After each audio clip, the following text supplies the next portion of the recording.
What an absolutely magnificent and triumphant moment this is, a truly glorious occasion filled with immense honor and profound recognition for all involved. This is a moment of pure, unadulterated glory.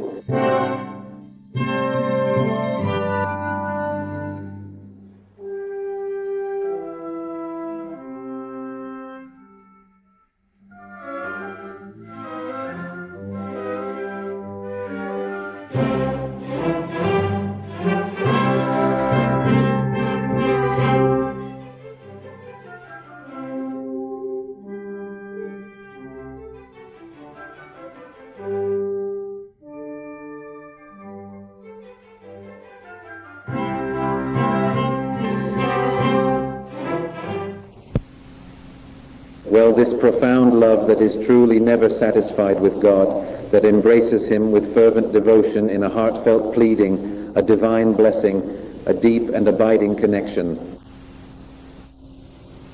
in a lamenting way, to ask us to give ourselves to him because he wants to give us everything. Ninth hour. Then the inner voice continues further, moving on to the ninth excess of my love. Ninth hour. My daughter, my state is truly, deeply, ever more agonizing with each passing moment.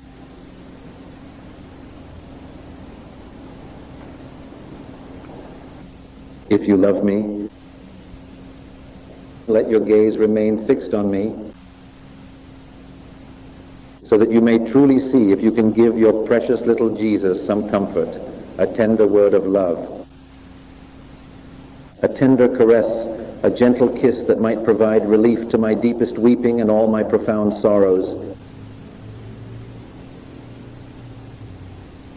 My daughter, I repeat, my state is ever more painful. If you love me, let your gaze remain fixed on me so that you may see and be able to give your little Jesus some comfort, a word of love, a caress, a kiss that might bring relief to my weeping and my sorrows. This is, once again, a profound invitation from Jesus to us, even from within the sacred maternal womb, for us to offer him some solace and comfort, a tender word of love, a gentle caress, to truly lighten his heavy burden, to console him deeply amid so much profound sorrow. Here we can already enrich this so much with everything we have read and know. It's not just a little word that we can bring to Jesus. We already have so much more there. LUISA, as I said, this is page 5, but with everything we know, it's no longer just a caress that we can give him. In another separate volume, volume 24, I think, I'm still not very familiar with that volume. But in volume 24, at the beginning of the year, on the 1st of January, LUISA also, she starts to think and says, what could I give Jesus for New Year's, as a New Year's gift? So she says, I'll give him my will so he can do whatever he wants with it, so he can take it in his hands, so he can use it as a footstool, so he can amuse himself with it.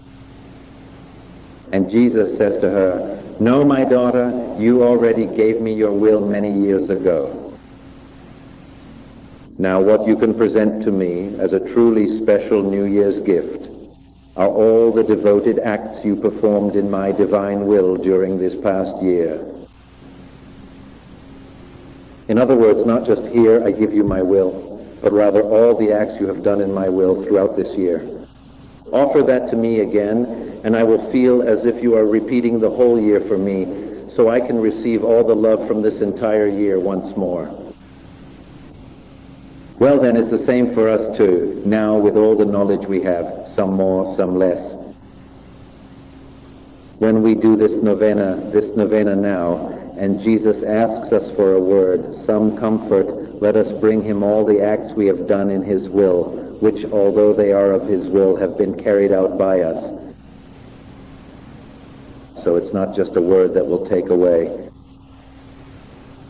the pain, nor a handkerchief that will wipe it away, to dry his tears, but rather, amid so much darkness from so many creatures, he will see our acts in the divine will, which sweetened for him the 9 months he spent in his mother's womb, because he sees in us the fruit of his working will and the fruit of we do. I repeat, he sees in us the fruit of his love, of his will that he has given us, and the effect of this, which are the acts we have done in the divine will.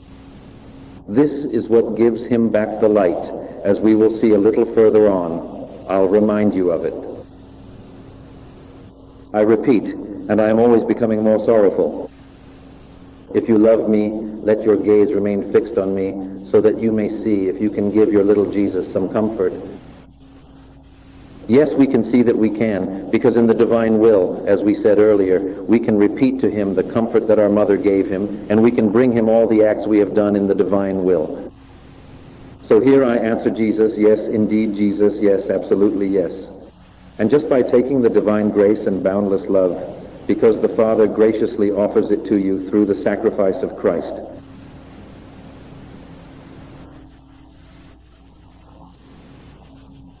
And since I was able to do this in the name of my mother's whole family, receive from me all the love of your will working in me. Yes, I can, Jesus. He said to me, it is always more painful.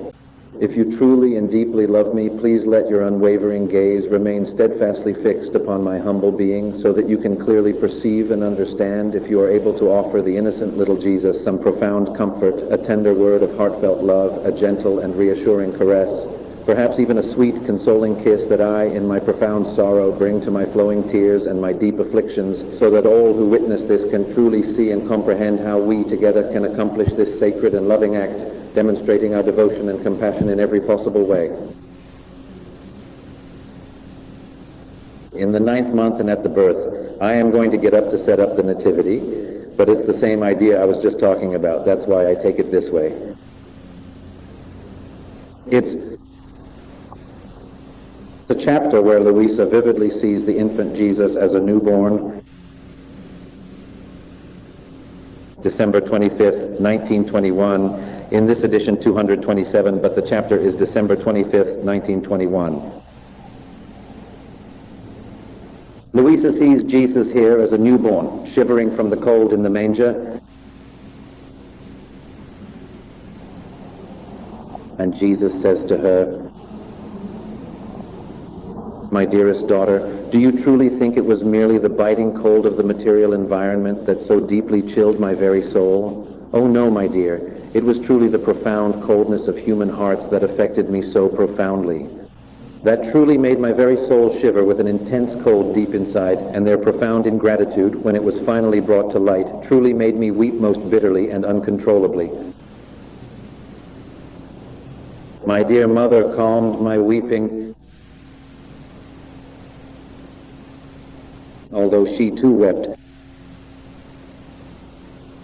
Our tears mingled together. And as we exchanged our first kisses, we poured out our hearts in love. But our life had to be one of pain and tears, and I had myself placed in the manger to return to weeping. Calling out with my sobs and my tears to my children, to the whole human family, I wanted to move them with my tears and my sobs so that they would listen to me.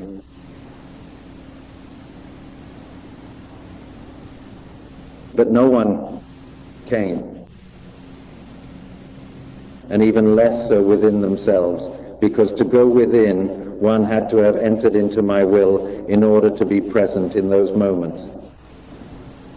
No one went there, not so much, I repeat, physically at that moment like the shepherds and so on, but spiritually, no one responded to the call of Jesus who was born to come to us. But do you know who was the very first person, after my beloved mother, whom I called with my heartfelt tears to be present with me, right there in the humble manger, to truly pour out all my love and devotion? It was you, the little daughter of my will. Because since Luisa was in the divine will, just as we ourselves are right now, we are judging on behalf of the mother of Jesus. Because by being in the divine will and wanting to go, we do go. And the first was the same one. It was you, the little daughter of my will. You were so small, and living in my will, I was able to have you by my side in the very manger, and I could pour my tears into your heart. These tears sealed within you your power and your constitution. Legitimate daughter of my will, my heart truly rejoiced seeing your glorious return in you, seeing you come back completely whole in my will and spirit. What at creation my will had brought forth. Yes, I don't know where it is then in all of this. Have you seen, after seeing so many creatures who have not lived in his will, and has he not seen in any of them all that the divine will brought forth at creation fully restored? Only in Louisa is she the first one who, with Jesus present at the moment of her birth, Jesus sees in her everything restored. Everything that came forth at creation, because Louisa, living in the divine will, Jesus finds in her the complete correspondence of everything that came forth in creation.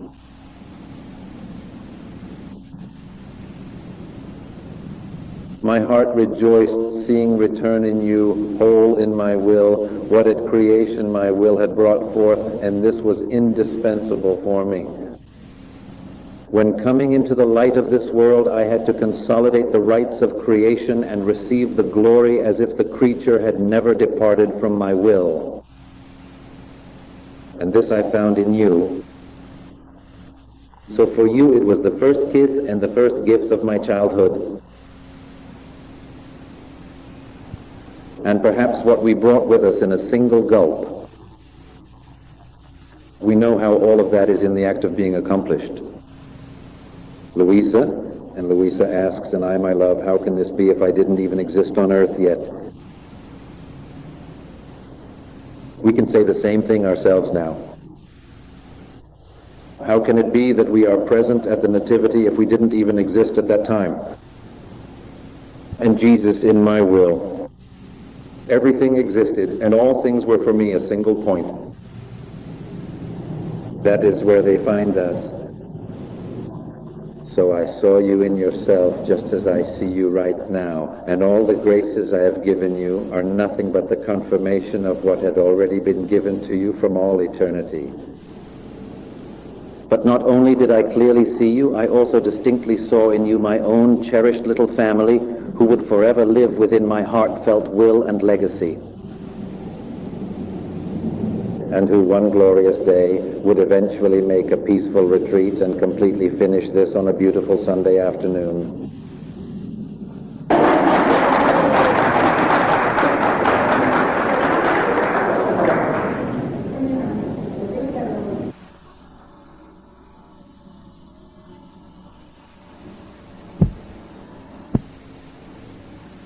And I did not see only you.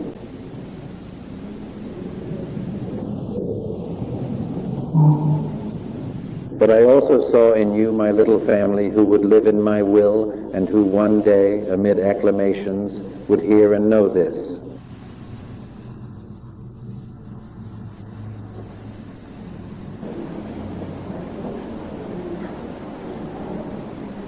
Oh, how happy I was. All these souls calmed my weeping. They warmed me, and by forming a crown around me, they defended me from the perfidy and ingratitude of other creatures.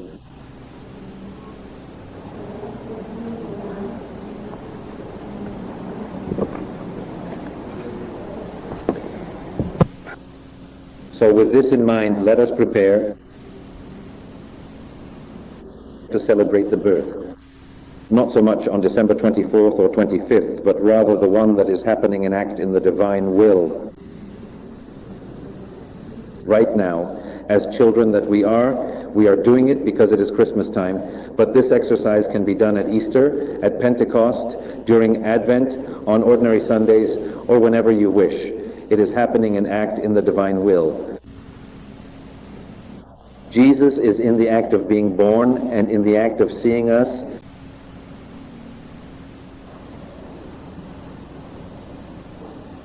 But well, to learn it, we are going to do it now during these days, since it is Christmas time.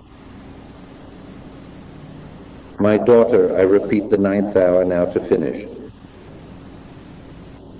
My daughter, my state is ever more sorrowful. If you love me, let your gaze remain fixed on me so that you may see if you can give your little Jesus some comfort.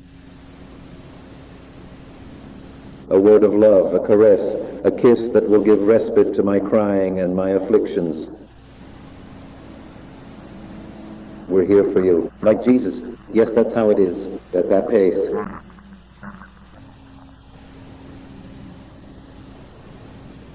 Did I actually send it? I definitely sent Piesco. Ah, yes, Piesco, that's right.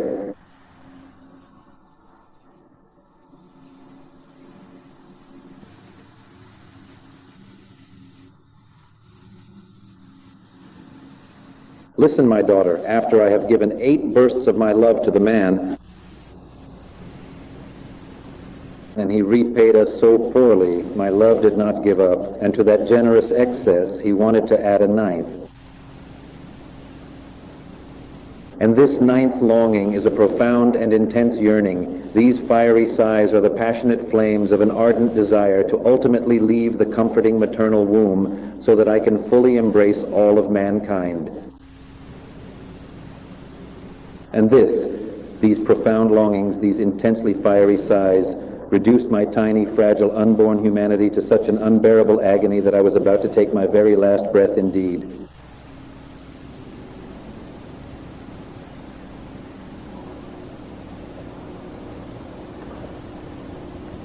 In Maria Valtorta, when she talks about the birth, and then these are questions we also ask ourselves. How did we do that? Just as we were born from our mothers as children, or in another way, because she remained a virgin. So in Maria the Doctor, she shows in a way that what made us was her excess of love, her desire to give herself to us. That was what brought him out, what made him leave the womb of the Most Holy Virgin in a miraculous way without having to. But from the Blessed Virgin, the virginity, we can bring forth the child simply by being inside miraculously, because of course his miracle was as God and had to be as God. There's no problem with that, because we insist that the birth of Jesus must be like ours, like us. He was God, and it had to be as God. There's no problem that it happened in a miraculous and exceptional way. But it was that force that made him come out. It wasn't just the physical force that mothers use to bring their children into the world, but rather that spiritual force and that fire of love in Jesus, wanting to give himself to his creatures. And love, in a way, drawing a comparison with human motherhood, which prevented Jesus from coming forth on the part of the Blessed Virgin, was also the desire to give him to us. Everything is a representation of human motherhood applied to divine motherhood. Why did love make him be born? It is longing. The burning sighs, the flames of desire, the yearning to leave the maternal womb to embrace mankind and to make himself known, because his humanity needed to be outside of the Blessed Virgin in order to be known by others.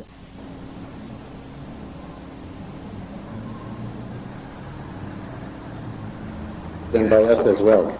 And this reduced my small, unborn humanity to such agony that I was about to take my last breath. Such was the strength of the love I felt, that I felt I was dying to come out. But my divinity, which was inseparable from me, gave me surges of life, and I would take up life again to continue my agony and then die once more. This was the 9th excess of my love. To agonize and die continuously out of love for the creature. Oh, what a long agony of 9 months. Oh, how love suffocated me and made me die. And if I had not had my divinity with me and my mother, who continuously gave me life each time I was about to die, love would have consumed me before coming out into the light of day. Then he would add, please, look at me closely, listen to my every word as I truly agonize, as my poor little heart beats so rapidly, suffocates painfully, burns intensely. Oh, please, just look at me now, for I am truly dying, right here before your very eyes. And he would fall into a deep silence. I felt myself dying, the blood in my veins would freeze, and trembling I would say to him, my love, my life, do not die, do not leave me alone. You want love, and I will love you. You want acts in the divine will, and I will do them. I will never leave you. Give me your very flames of love so that I may love you more and be completely consumed for you.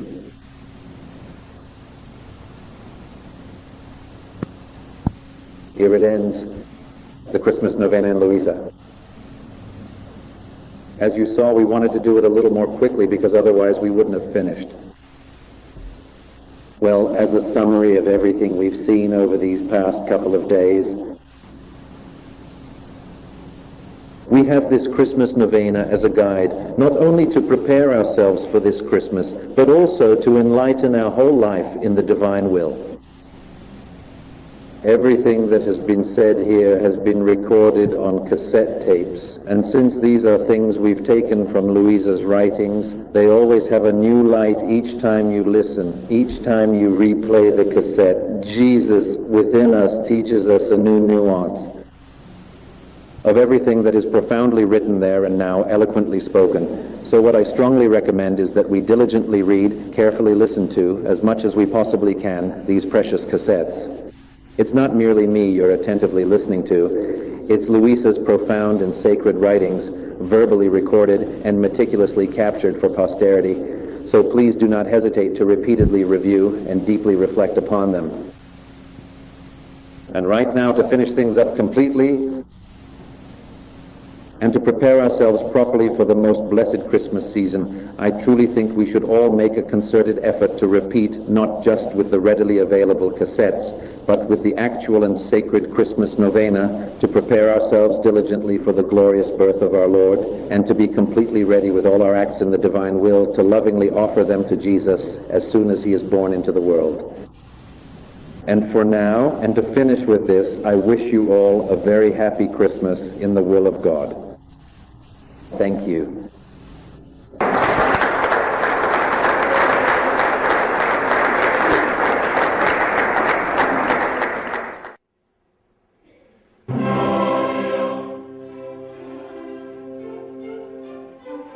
Glory, glory, glory, a magnificent and resplendent glory, an everlasting and profound glory, a truly divine and awe-inspiring glory. I am truly, deeply, and profoundly in love. Peace, such profound peace. Oh my God, such divine peace.